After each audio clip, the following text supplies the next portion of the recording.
పరమగీత గ్రంథము 3వ అధ్యాయము 7వ వచనం చదువుకుందాం. ఇదిగో సొలొమోను పల్లకి వచ్చుచున్నది, 60 మంది శూరులు దానికి పరివారము.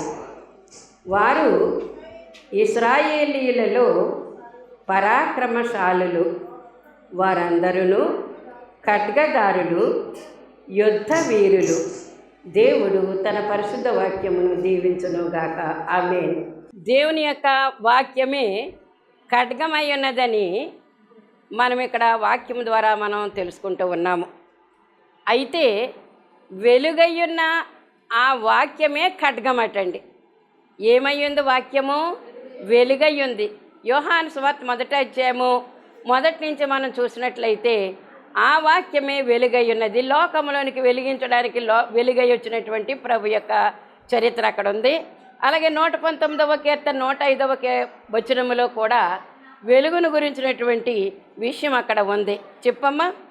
వెలుగయ్యున్న వాక్యమే, నీ వాక్యము నా పాదములకు దీపమును నా త్రోవకు వెలుగునై ఉన్నది అని ఇక్కడ వ్రాయబడి ఉన్నది. కాబట్టి ఎవరికైతే వాక్యము చదువుకోవాలని, దాన్ని కంఠస్థం చెయ్యాలని, దాన్ని ప్రకటన చెయ్యాలని ఎవరికైతే ఉంటుందో వారు ప్రపంచంలో జ్యోతులై వెలుగుతారని దేవుని యొక్క వాక్యం మనకు సెలవిస్తూ ఉంది. మరి దానియేలు గ్రంథము 12వ అధ్యాయం 3వ వచనములో ఒక వాక్యం ఉంది. ఏమనుందమ్మా? అందులో చదవండి ఒకసారి. ఏమనుంది? బుద్ధిమంతులైతే ఆకాశ మండలములోని జ్యోతులను పోలిన వారే. ఇప్పుడు ఎక్కువ ఇక్కడ మేమందరము కూడా సేవకులము, సేవకురాండ్రమై ఉన్నాము. విశ్వాసులు కూడా ఉన్నారు, కానీ సేవకులమై ఉన్నాము, సేవకురాండ్రమై ఉన్నాము. మనందరము కూడా బుద్ధిమంతులమై ఉంటే గనక, బుద్ధిమంతుడు అంటే అర్థం ఏంటి ఒకసారి అర్థం చేసుకుందాం. ఒకసారి ఏంటంటే బుద్ధిమంతుడు అంటేనే దేవుడు చెప్పినట్లుగా మనం చేస్తేనే బుద్ధిమంతులము. తల్లిదండ్రులు చెప్పినట్లు పిల్లలు చేస్తే వారికి ఏమై ఉంటారు? బుద్ధిమంతులుగా కనబడతా ఉంటారు.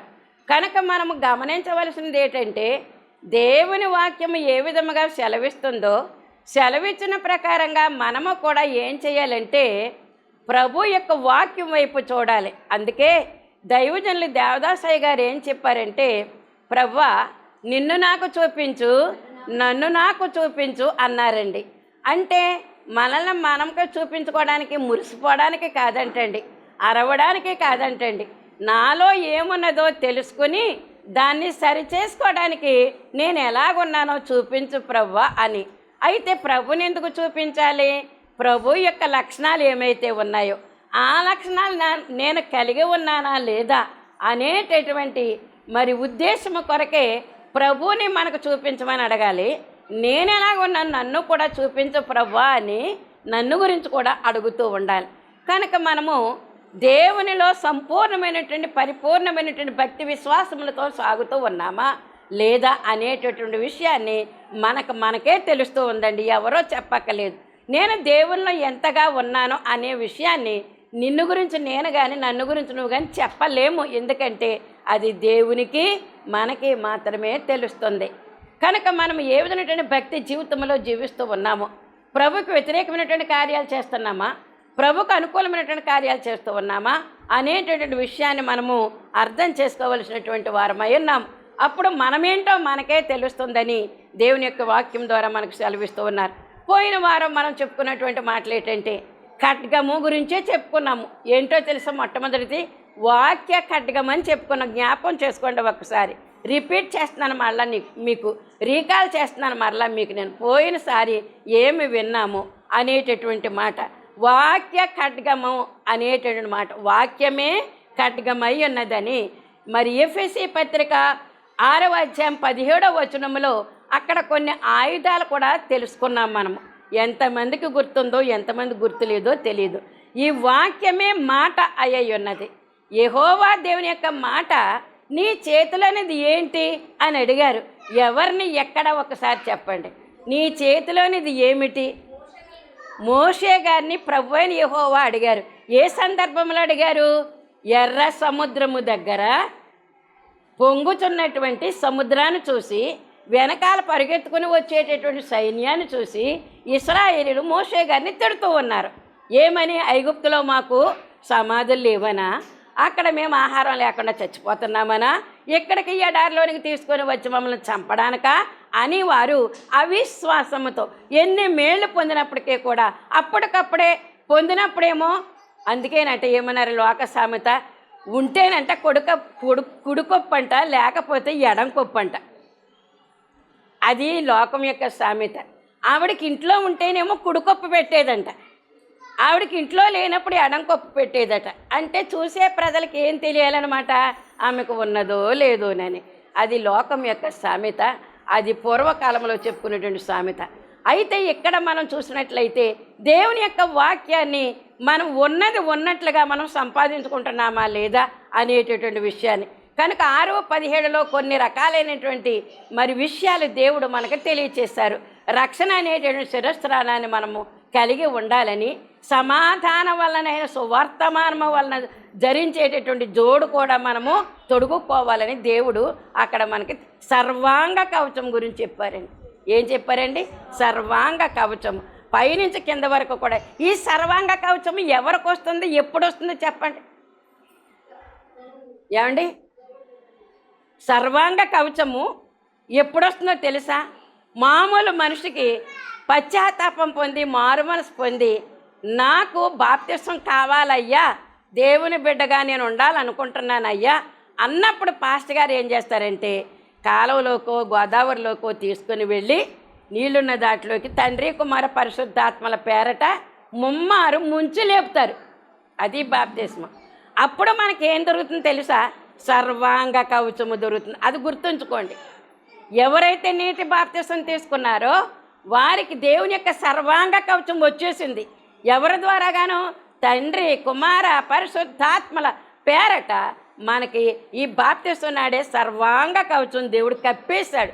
ఇంకా లోకం మనుషులం కాదు, మనము లోకంలో జీవిస్తాం కానీ లోకం మనలోనికి రాదు. తామరాకు మీద నీటి బొట్టువలే మనము జీవిస్తామని దేవుని యొక్క వాక్యం సెలవిస్తూ ఉంది. ఇప్పుడు నీ చేతిలో ఏంటి అని అడిగినటువంటి యెహోవా దేవుడు మోషేని అడిగినప్పుడు ఎందుకు అడగవలసి వచ్చిందంటే, నువ్వు ఊరికే ఎందుకయ్యా అలా నిలబడి చూస్తావు? నీ చేతిలో ఏంటి? కర్ర. ఎన్నో అద్భుతాలు చేసినటువంటి కర్ర ఇప్పుడు కూడా చెయ్యబోతూ ఉన్నది ఆ కర్రే. ఎందుకో తెలుసా? నీ చేతిలో ఉన్నది కర్ర, నీవు నా చేతిలో ఉన్న కర్రవై ఉన్నావు గనక నా నోటి మాట నీలోనికి వస్తుంది, నీలోని యొక్క మాట ప్రభావము కర్రలోనికి వస్తుంది. కాబట్టి పొంగుతున్నటువంటి ఆ సముద్రం మీద నీ కర్రను చాపు. ఏమన్నారండి? కొట్టమన్నారండి? కొట్టమనలేదు, చాపు. నీ కర్ర చాపు. ప్రార్థననే కర్ర. ఎన్ని సమస్యలు అయితే ఉన్నాయి, పొంగుతున్నటువంటి సముద్రం లాంటి సమస్యలు మనకు వచ్చేస్తూ ఉన్నాయి. పరిగెత్తుకొచ్చే ఫరో సైన్యం లాంటి సమస్యలు మనకు వచ్చేస్తూ ఉన్నాయి. దీనిని అధిగమించాలంటే, దీనిని జయించాలంటే మనం ఏం చేయాలంటే ప్రార్థన అనే కర్ర మనము చాపవలసినటువంటి వారమైన ఈ సమస్య మీద. అందుకే దైవజనులు దేవదాసయ్య గారు చెప్పారు ఏమనండి? యేసు పేరు మీ చిక్కుల పైన వేసుకున్న జయము జయమని రాసుకున్న జయము. ఎంత సులువండి! ఆ ఖడ్గాన్ని దేవుడు మనకి ఇచ్చేశారు. దైవజనులు దాన్ని వాడారు, మనకు వాడుకోమని చెప్పారు, ఇచ్చేశారు. ఆ ఖడ్గాన్ని మనకి ఇచ్చేశారు. కనుక యేసు నామములో ఏమి చెప్పినా కూడా అది జరుగుతుందని వాక్యములో ఉన్నది దైవజనులు కూడా చెప్పారు మనకి. కనుక ఇక్కడ మనం ఆలోచన చేస్తే ఈ ఖడ్గములు, ఖడ్గదారులని చదువుకున్నాం ఇప్పుడు మనం ఇందాక. ఎందులోనూ పరమగీతము 3వ అధ్యాయంలో మనం చదువుకున్నాము. కనుక ఎన్నో వచనం అమ్మది? 7వ వచనంలో చదువుకున్నాం మనం. అయితే సొలొమోను పల్లకి వచ్చుచున్నది. సొలొమోను ఎవరు? సమాధానమునకు కర్త. సొలొమోను ఎవరండి? సొలొమోను అనే పేరుకి సమాధానము, నెమ్మది అని అర్థం. అయితే సమాధానమున కర్త ఎవరు? యేసుక్రీస్తు ప్రభువారు. సొలొమోను సాదృశ్యంగా ఉన్నారు. సొలొమోను యొక్క పల్లకి వచ్చుచున్నది, వచ్చుచూ ఉన్నది. 2వ రాకడ వస్తుంది. ఈ 2వ రాకడలో సొలొమోను పల్లకి మేఘం మీద వస్తూ ఉన్నారు. ఆయన వస్తూ ఉన్నారంటే దాన్ని మళ్ళీ చదవండి ఒకరు ఏమని ఉందో. వచ్చుతున్నది 60 మంది శూరులు దానికి పరివారము. 60 అనేసరికి అది ఫస్ట్ క్లాస్ గుర్తు అంటండి. అది 60 అంటే ఫస్ట్ క్లాస్కు గుర్తంటండి. 60 మంది శూరులు. వారు ఎటువంటి వారటండి? శూరులై ఉన్నారు, పరివారం అయి ఉన్నారు, ఆ పల్లకికి కావలి వారై ఉన్నారు. పల్లకిని కావలి కాయడానికి అంటే దేవుని యొక్క సన్నిధిని, దేవుని యొక్క సంఘాన్ని. పల్లకి అంటే సంఘము, పల్లకి అంటే పరుపు, పల్లకి అంటే మంచము. అది పడుకుని విశ్రాంతి తీసుకునేటటువంటిది, కూర్చుని విశ్రాంతి తీసుకునేటటువంటిది.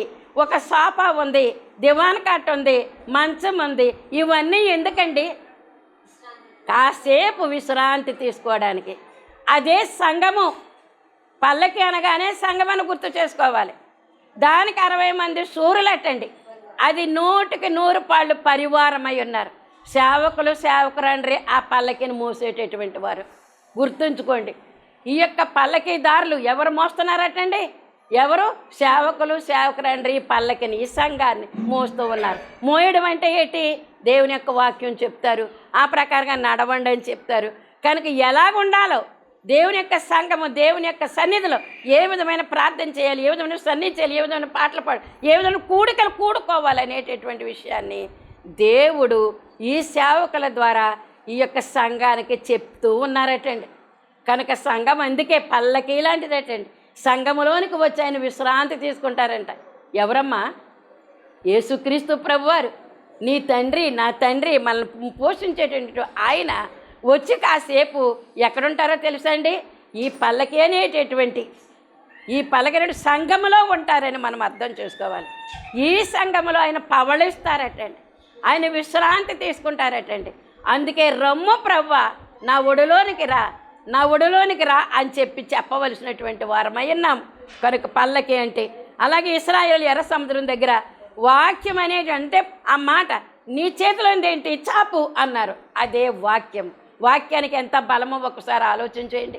వాక్యం చదువుకుంటే బలము కలుగుతుంది, వాక్యం చదువుకుంటే జయం కలుగుతుంది, వాక్యం చదివి స్వస్థత కలుగుతుంది, వాక్యం చదువుకుంటే చిక్కులు చీకాకులు కూడా పోతూ ఉన్నాయని మనం అర్థం చేసుకోవలసినటువంటి వారమై ఉన్నాం. కనుక ఈ రోజున దేవుడు మనకేం సెలవిస్తూ ఉన్నారంటే, ఎర్ర సముద్రము దగ్గర దేవుడు చేసినటువంటి గొప్ప వాక్యము ఏంటంటే వాక్య ఖడ్గం అన్నారండి. దాన్ని ఏమన్నారండి? వాక్య ఖడ్గముతో ఆ యొక్క ప్రవాహాన్ని 2 భాగాలుగా, 2 ముక్కలుగా చేయగలిగిందండి. అది ఆ వాక్య ఖడ్గము 2 ముక్కలుగా చేయగలిగిందని మనం అర్థం చేసుకోవాల్సినటువంటి వారమైన. అలాగే మరి ఇశ్రాయేలీలు అమాలేకులతో యుద్ధం చేశారు. నిర్గమకాండం 17వ అధ్యాయంలో అది కూడా చెప్పుకున్నాం మనం. అయితే మీకు గుర్తు లేదంతే, మీరు గుర్తుంచుకోరు. ఏదో వింటారు, వస్తారు, వింటారు, వెళ్ళిపోతారు తప్ప మరి దాన్ని అవగాహన చేసుకునేటువంటి పరిస్థితి మన దగ్గర లేదు. కనుక ప్రార్థన ఖడ్గమన్నారు. కిందేమో యుద్ధం చేస్తున్నాడు. ఎవరండి? అమాలేకులతో యుద్ధము. మోషే గారు యుద్ధం చేస్తున్నాము. ఎవరండి? యెహోషువ యుద్ధం చేస్తున్నారు. మోషే గారు పైనేమో కొండ మీద ప్రార్థన చేస్తున్నారు. ఆ చేతులు ఎప్పుడూ కూడా ఆయన విడిచిపెట్టలేదటండి. 2 చేతులు కూడా జోడించి ఆయన కొండ మీద ప్రార్థన చేస్తున్నారు. అమాలేకుల మీద జయం కావాలని ప్రార్థన చేస్తున్నారు. అమాలేకుల్ని జయించాలని యెహోషువ యుద్ధం చేస్తూ ఉన్నాడు. కనుక యుద్ధంలో జయం వచ్చిందా లేదో ఒకసారి చూడండి. జయం సంపాదించారు, ఎదరక వారు వెళ్ళిపోయారు వారి యొక్క ప్రయాణాన్ని అని మనం అర్థం చేసుకోవలసినటువంటి వారమైన. కనుక ఇక్కడ మనము వాక్య ఖడ్గము ద్వారా సముద్రాన్ని చీల్చుకుని బయటికి వెళ్ళారు. ఇప్పుడు ఇక్కడ ప్రార్థన ఖడ్గం వచ్చింది. ప్రతి చిన్న విషయంలో పెద్ద విషయంలో కూడా మనం చేయవలసిన పని ఏంటంటే బెంబేలెత్తిపోవలసినటువంటి పరిస్థితి మనకు లేదు. బెంబేలెత్తివలసిన పని లేదు. అరుచుకుంటూ ఏం చేయని నెత్తిమే చేతులు పెట్టుకుని ఏడవలసిన పని మనకు లేదు. మన దేవుడు మన దగ్గర ఉన్నాడు. మన ఇంట్లోనే ఒక మూలన మనం చేరి ప్రభువా ఈ సమస్య నా మీదకి వచ్చింది, నా కుటుంబం మీదకి వచ్చింది, ఇదిగో నాకు తప్పించు ప్రభువా అని ప్రార్థన చేస్తే కనుక అమాలేకీయులకి వచ్చినటువంటి జయమే నేటి కాలంలో నీకు నాకు కూడా వస్తుందని దేవుడు ఈ రోజున సెలవిస్తూ ఉన్నారు. మనం ప్రార్థన చేస్తున్నాం కానీ ఆయనకి ఇష్టమైన ప్రార్థన చేయట్లేదండి. ప్రార్థన చేస్తున్నాం, ఎందుకు సమాధానం రావట్లేదు? ఆయనకి ఇష్టమైనట్లుగా మనం చేయట్లేదు ప్రార్థన. కనుక ఇష్టమైనటువంటి ప్రార్థన, ఇష్టమైనటువంటి స్థలంలో కనుక ఏర్పాటు యొక్క స్థలంలోనికి మనం వెళ్ళి ప్రార్థన చెయ్యాలని దేవుని యొక్క ఉద్దేశమైనది. ఆ కొండ మీద ప్రార్థన చేస్తున్నారు, కొండ దిగువన యుద్ధం చేస్తున్నాడు. కనుక యుద్ధములో జయం వచ్చింది. అమాలేకీయుల మీద యుద్ధము జయము ఇచ్చినటువంటి గొప్ప దేవుడు. ప్రార్థన ఖడ్గం. ఎన్ని ఖడ్గాలు చెప్పాను? 2 ఖడ్గాలు అయ్యాయండి. 3వ ఖడ్గము ఎరుకో పట్టణం చుట్టూ కూడా వారికి దారి కావాలి. ఎరుకో పట్టణం కోట గోడలు కూలిపోవాలి. వీరి శక్తి సరిపోతుందా? సరిపోదండి. అందుకే మరి యెహోషువ కాలంలో వారు ఏం చేశారంటే ఇశ్రాయేలును కోట గోడ చుట్టూ స్తుతులు చెల్లించుకుంటూ తిరగవలసి వచ్చిందనమాట. కనుక వాక్యం అంటే బైబిల్ చదువుకున్న ద్వారా జయము, ప్రార్థన అంటే ప్రార్థన చేయడం ద్వారా జయము. మూడవది ఏంటంటే ఇక్కడ మనం చూసినట్లయితే స్తుతి ఖడ్గము. ఈ ఖడ్గం పేరు ఏం పేరండి? స్తుతి ఖడ్గం. స్తుతులు చేసుకుంటే ఈ స్తుతులు ఎలాగో తెలుసా?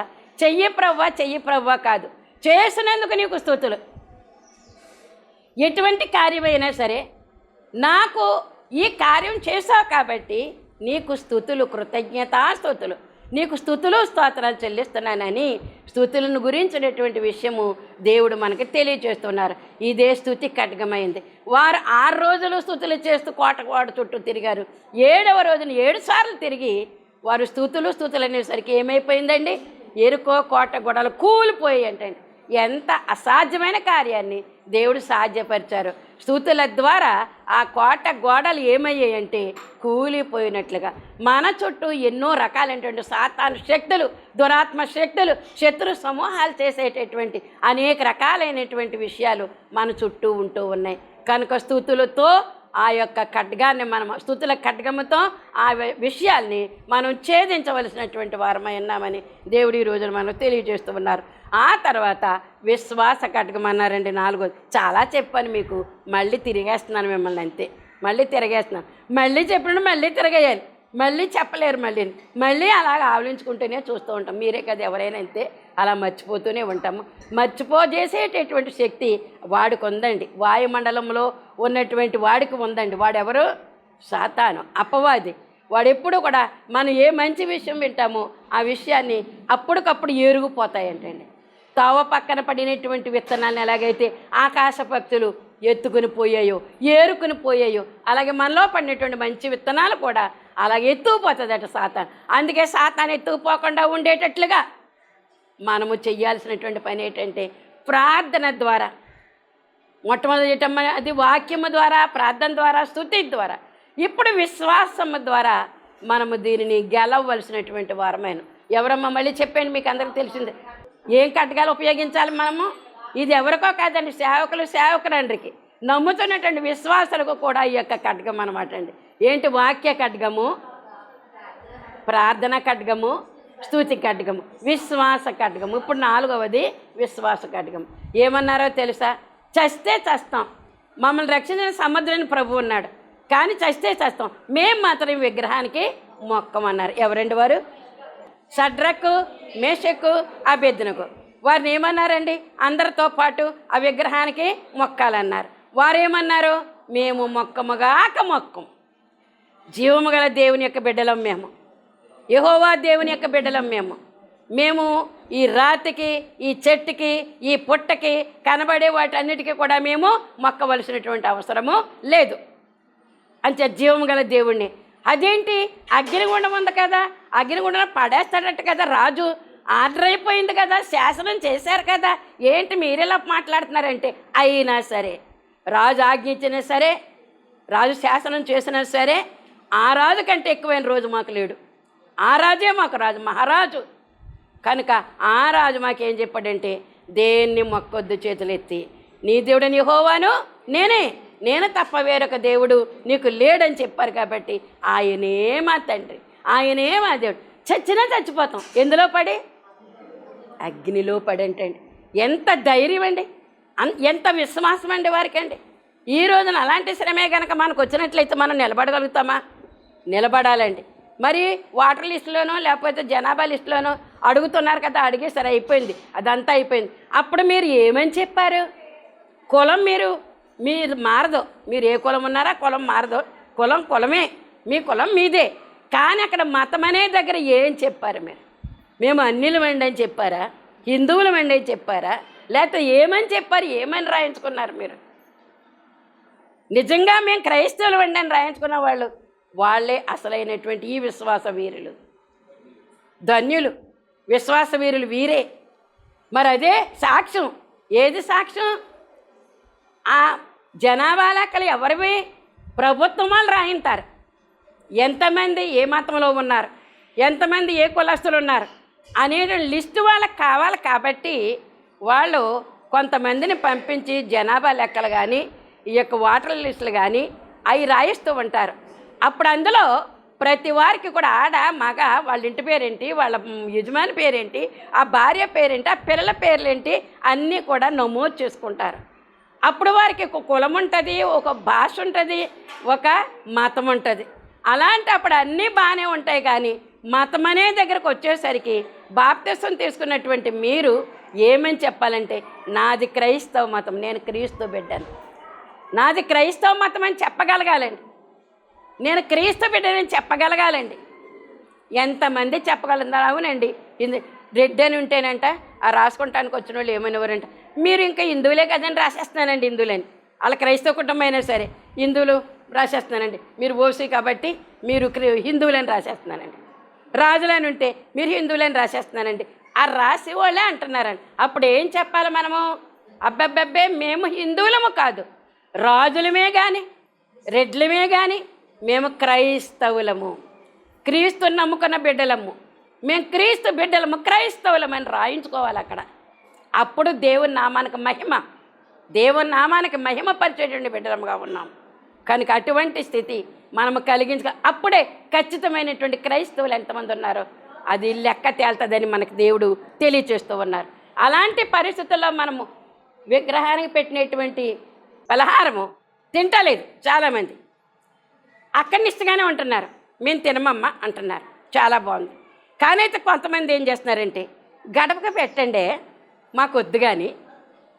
అప్పుడేమైంది చెప్పాలమ్మా? మీరు వింటున్నవారు మీరు ఏం చెప్పాలి? ఏం చెప్పాలి? గడపకు కూడా పెట్టొద్దు, ఇంకా మలినం మా దగ్గర ఉండడానికి వీల్లేదు, గడపకు కానీ గోడకు కానీ మీరు పెట్టడానికి వీల్లేదు, మాకు వద్దు, మా ఇంటికి వద్దు అని దాన్ని తప్పించుకోవాలి. కొంతమంది ఏం చేస్తారు తెలుసు, నాకు తెలిసిన వాళ్ళు, మేము పుచ్చుకోకూడదు కదండి, ఎవరికైనా ఇవ్వచ్చు కదండి, అందుకని పుచ్చుకునేయండి ఆ పక్క వాళ్ళకి పెట్టామండి. నువ్వు పుచ్చుకున్నావు నీ చేత్తో, నువ్వు అంగీకరించినట్లే కదా, నువ్వు విగ్రహారాధన చేసినట్లే కదా. అంచేత అంత పుచ్చుకోవలసినంత అవసరం ఏంటి నీకు? ఎవరికో ఇవ్వవలసినంత అవసరం ఏంటి? నువ్వు వద్దని చెప్పు, ఒకటే మాట, మాకు వద్దమ్మా, మేము పుచ్చుకోము, మా ఇంటికి వద్దు, ఎక్కడా వద్దు. అప్పుడు నిక్కచ్చి జీవితము, నికార్సైనటువంటి జీవితము, అది నీవు దేవుడి పట్ల చేసేటటువంటి ఒక్క గొప్ప సాక్ష్యమా, సాక్షి సమూహం అన్నారండి. హెబ్రీ పత్రిక 12 మొట్టమొదటి వచనములో ఏమన్నదో తెలుసా? ఇంత గొప్ప సాక్షి సమూహము, ఇలాగ ఆ సాక్షి సమూహంలోకి నీ సాక్ష్యం వద్దా, నా సాక్ష్యం వద్దా, మన సాక్షులన్నీ కూడా ఆ సాక్షి సమూహంలోకి వెళ్ళొద్దా? ఎంతమంది ఉన్నారు సాక్షులు? దేవుని కొరకు చచ్చిపోయేవాళ్ళు, దేవుని కొరకు ప్రయాసపడేవారు, దేవుని కొరకు హింసలు పడేటువంటి వారు ఎంతమంది ఉన్నారు. ఆ సాక్షి సమూహంలో నువ్వు, ఆ సాక్షి సమూహంలో నేను ఉండొద్దా? అంచేత ఇక్కడ విశ్వాసమునకు పరీక్ష వచ్చింది వారికి. మేము మా దేవుని తప్ప ఎవరిని కూడా మేము పూజించం మేము అన్నారు. ఎంతవరకు వీళ్ళు నిలబడతారని అక్కడ ఒక పరీక్ష వచ్చింది. ఆ పరీక్షలో వారు ఏమయ్యారండి? నిలబడ్డారు, జయించారు. అంతే. అగ్నిగుండం, మామూలు అగ్నిగుండం, వీళ్ళ మీద కష్టించుకోవడానికి 7 అంతల గుండం చేశారటండి. ఇంత గుండమే ఉండదు, దాన్ని వీళ్ళ కోసం ఏం చేశారని అప్పటికప్పుడు 7 అంతలు సృష్టించారటండి. అందులో పడవేశారండి. ఎంత గొప్ప దేవుడు! ఆ బిడ్డలు కాలిపోతుంటే చూస్తాడా? ఆ బిడ్డలు నాశనం అయిపోతే చూస్తూ ఊరుకుంటాడా? ఏ తండ్రి అయినా ఏ తల్లి అయినా అగ్గిలో అలా పడిపోతూ ఉంటే లాగేసుకుని తన ప్రాణం పోయినా పర్వాలేదు అనుకుని తన బిడ్డలు రక్షించుకునేటటువంటి ఆ తల్లిదండ్రులు ఉన్నారే, ఆ తండ్రి ఇంకా గొప్ప దేవుడు, ఇంకా కనికరం కలిగినటువంటి దేవుడు, మనం నమ్ముకున్నటువంటి దేవుడు మామూలు దేవుడు కాదు, మామూలు దేవుడు కాదని దేవుడు ఈ రోజున మనకు తెలియచేస్తూ ఉన్నారు. కనుక ఈ రోజున మనము మరి విశ్వాస ఖడ్గం పట్టుకున్నటువంటి షడ్రకు, మేషకు, అబేద్నెగోల వలె నిలబడి విశ్వాసానికి పరీక్షలో మనము నిలబడవలసినటువంటి వారమే, ప్రభువును చూపించవలసినటువంటి వారమైన అదండి ఖడ్గదారులు అనేటువంటి మాట. ఆవేళ మనం అది చెప్పుకున్నాము. అయితే ఇలా నిలబడినటువంటి వారికి ప్రభు యొక్క ఆదరణ తప్పనిసరిగా ఉంటుందంట. ఉందా లేదా ఆదరణ? మరి వాక్య ఖడ్గం ద్వారా వారు చాపమన్నారు, ఏమైపోయారండి? యువతల గట్టు నుంచి అవతల గట్టుకి ఎలాగెళ్ళారో తెలుసా అండి? వాళ్ళ బాతులంట, వాళ్ళ కోళ్ళంట, వాళ్ళు పసిపిల్లలంట, వాళ్ళు నాలాంటి వృద్ధులంట, నడవలేనటువంటి వారు మెల్లిగా నడుచుకుంటూ అవతల గొట్టుకు వెళ్ళారంటే బాతుల్ని, కోళ్ళని, దూడని, గేదెల్ని ఏది కూడా నశింపవలేదు. వారికి సంబంధించినటువంటి ఏ జంతువు కూడా, ఏ పక్షి కూడా పోలేదు, చనిపోలేదు, అన్నీ కూడా అవతల గొట్టుకు ఎక్కేసాయి. అంత గొప్ప దేవుడు. అంతవరకు కూడా నీరు గోడలాగా అలాగ ఆగి ఉన్నదే కానీ అది ముంచలేదు. అయితే తర్వాత వచ్చినటువంటి ఐగుప్తుల్ని ఏం చేసింది? ముంచేసిందండి. ఏ నీరైతే ఇశ్రాయేలుని పైకి నడిపించేసిందో అవతల గొట్టుకి, అదే నీరు ఐగుప్తుల్ని ముంచేసిందండి. ఎలా ముంచేసిందో తెలుసా అండి? అమ్మా, తేలిపోయారండి. రథాలు తేలిపోయాయి, అధిపతులు తేలిపోయారు, రౌతులు తేలిపోయారు, ప్రజలు తేలిపోయారు, అందరూ తేలిపోయారు. అలా నీటి మీద తేలిపోతున్న వారిని అవతల గొట్టుకు ఎక్కినటువంటి ఇశ్రాయేలు వెనక్కి తిరిగి చూసేసరికి తెప్పల్లా తేలిపోయి ఉన్నారటండి వీళ్ళు. అయితే ఎందుకో తెలుసా? వాళ్ళు పరిగెత్తుకుంటూ వస్తున్నారట. ప్రభువా అన్నారట మోషే గారు. అయితే ఇందాక చాపినటువంటి కర్రే మళ్ళీ ఇప్పుడు చాపంటే చాపగానే ఈ గోడ కలిసిపోయింది. అప్పుడు తేలిపోయారన్నమాట. ఇవాళ చూస్తున్నటువంటి ఐగుప్తీయులను మీరు మళ్ళీ ఇంకెప్పటికీ కూడా మీరు చూడరని చెప్పారు కదండి. దేవుని వాక్యమే కనుక మనమేమీ కూడా దిగులు పడవద్దు, జడియవద్దు. వాక్యాన్ని పట్టుకుని మనము జీవించవలసినటువంటి వారమైన ఆమేన్. ప్రభువా నీకు వందనాలు, స్తుతులు, కృతజ్ఞతలు తండ్రి. దీనిని మా యోగ్యులు ఎందుకు పనికిరని చెత్తలాంటి వాళ్ళం ప్రభా. వాక్యంలో ఉన్నటువంటి వర్తమానం, దైవజనులు దేవదాసాయి గారు ఇచ్చినటువంటి వర్తమానం మేము అందుకున్నది ప్రభా విన్నాము. వినినటువంటి వాక్యం మా అంతరంగంలో ముద్రించి ఆ చొప్పున జీవించు కృప దయచేసి అనేక మందిని నీ యొక్క సంఘంలోనికి ఆహ్వానించే వారముగా ఉండుటకు. పల్లకి సొలొమోను పల్లకి అన్నారు తండ్రి. ఇదే సొలొమోను పల్లకి తండ్రి, సమాధాన పల్లకి తండ్రి. నాయన నీకు వందనాలు. శాంతి సమాధానంతో కూడినటువంటి ఈ యొక్క పల్లకిని మీకు వేసి ఉన్నాం తండ్రి. వందనాలు. విశ్రాంతి తీసుకొని మాకు ఇవ్వవలసిన దీవులను అందించి మీరు మహిమ పొందమని యేసు అతి పరిశునామమున అడుగుచున్నాను పరమ తండ్రి. ఆమేన్. మరణా తండ్రి.